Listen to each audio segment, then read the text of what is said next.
heard the political spokesperson. The BJP is doing its job as the political opponent in the state of Karnataka. But this process for the Congress party has been a rather smooth one. They've been able to deal with the ambitions of both the leaders. There's a power-sharing agreement that has been settled between D K Shivkumar and Mr. Siddaramaiah. Now comes the key challenge of the cabinet formation and delivering on the 5 guarantees that were promised by the Congress party. Well, I think the BJP spokesperson was saying that something very strange. He said all the files will have to go through D K Shivkumar and even the appointment of ministers, he will have to approve and all that. I don't think any chief minister will tolerate that, much less Mr. Siddaramaiah. He is a seasoned politician and he has been a chief minister for 5 years. And I don't think, all the files have to be routed through Shivkumar. That is, I don't know where he has picked up from. And that's not how the governments function. And I know in Karnataka, being from Karnataka, from Bangalore, I know such things don't happen. Yeah. So that is I don't think that is possible. As far as the power sharing is concerned, well, I think that is some caveat that Shivkumar has got to ensure that he also has some say when the government starts functioning.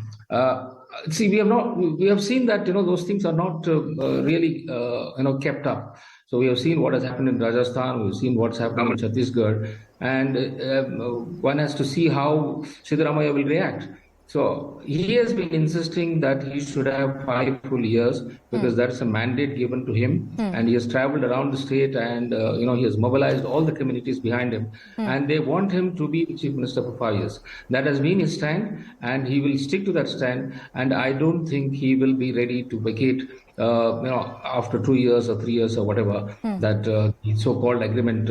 And see, you can't have this kind of agreements whether in writing or Yeah, you can't get them enforced by a court of law. I mean, they don't mean it. Enforced by the court, or even the party high command will find it very difficult. Yeah. So now they have to make sure that they have a proper, smooth, functioning cabinet.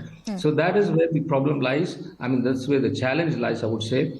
Because there have been other contenders for chief ministership or the deputy chief minister's post. And, the names of MB Patil was being mentioned. I mean, he did pitch in for Lingayat, to be given a deputy CM post, but that has not happened. And fortunately for Mr. D K Shivkumar, the party has decided there will be only one deputy chief minister in the state. Yeah.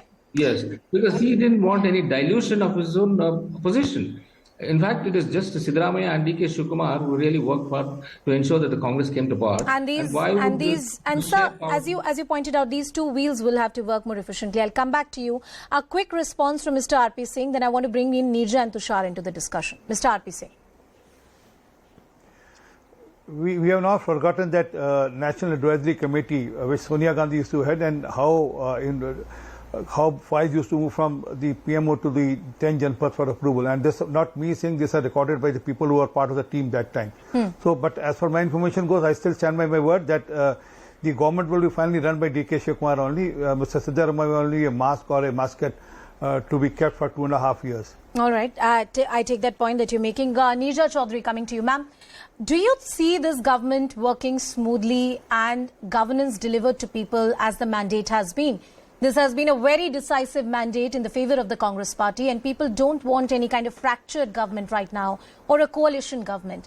Will the Congress party be able to deliver on these 5 guarantees or the promises that they have made to the people? Because critics argue these are financially unsustainable and these are lofty promises that have been made at the cost of fiscal prudence.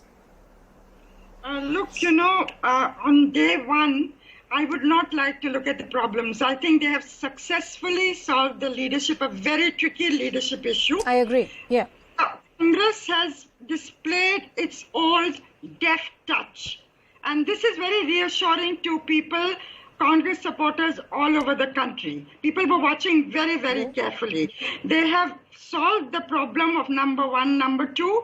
They have retained the social combination that Siddaramaiah represents the largest the vote bank of the Congress, the OBCs, minorities, Dalits, and DK Shivkumar brings in the organizational energy, the money raising, all those qualities that are now going to be needed for the national elections, for which I'm sure these services are going to be used. As far as the 5 guarantees, which is what Rahul Gandhi had said, that the first cabinet meeting, those promises will be fulfilled. And I thought this was a very interesting, positive spin the Congress gave to the problem of, they not only talked about rising prices and economic hardship, they gave this 1, 2, 3, 4, 5 promises, which add up to almost 10,000 rupees going to the relevant families. It will come in the hands. So I think, let's see how it's the first hurdle crossed. The first hurdle is crossed. The first hurdle is crossed. And you're right. Give it to them. And I'd say one more thing. Sure. It has added inches to Mallikarjun Kharge's stature. No, I said that at the beginning of the show when I asked my first question to Manishji, that, this is clearly has been a relatively smooth process, and the manner in which the leader has been chosen. These are 2 tall leaders, and to come to an agreement of a power sharing between these 2 could be a very, very tricky task. Tushar, you have a point to make. We are getting all those visuals of the CLP meeting, which is about to begin. The visuals coming in from the Karnataka Congress office, all eyes on that critical meeting that is to happen. But Tushar, your thoughts on the crucial selection that the Congress party has finally made? Anusha, it says a lot about the credibility of the party when they have a comfortable majority, and yet here we are, a week after the election result, debating if the government will complete its 5-year tenure or not. It says a lot about the credibility. And all the deft touch, the master stroke, the tricky situation that everyone on the panel is speaking about, it was solved in Madhya Pradesh too, when Rahul Gandhi put out that quote from Leo Tolstoy about time and patience. A year and a half later, the government collapsed. We are seeing what's happening in Rajasthan between Ashok Gehlot and Sachin Pilot. So I would suggest everyone should not jump the gun and declare that victory has been achieved by the Congress.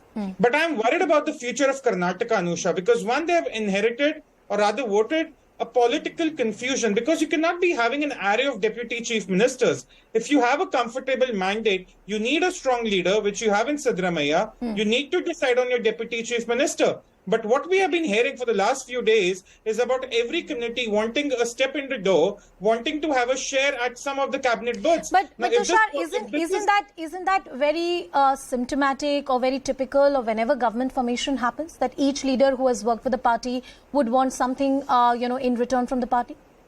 Anusha, that's fine. But at what cost? You can't be having 3 deputy chief ministers. There were reports of one of the Muslim law boards probably asking for a Muslim deputy chief minister. My simple question is, Congress has a wonderful majority in Karnataka, and all credit to them. And yet they took so long to decide upon their chief minister. They're having troubles with the cabinet berths. There are a lot of lobbying going on. And secondly, about the economic chaos that they are going to unleash in the form of freebies. Now, Karnataka has good fiscal health. That's a good thing. That gives room to the Congress to experiment with freebies. But again, at what cost? Okay, I'm going to yield it to the Congress spokesperson because he wants to respond. Manish.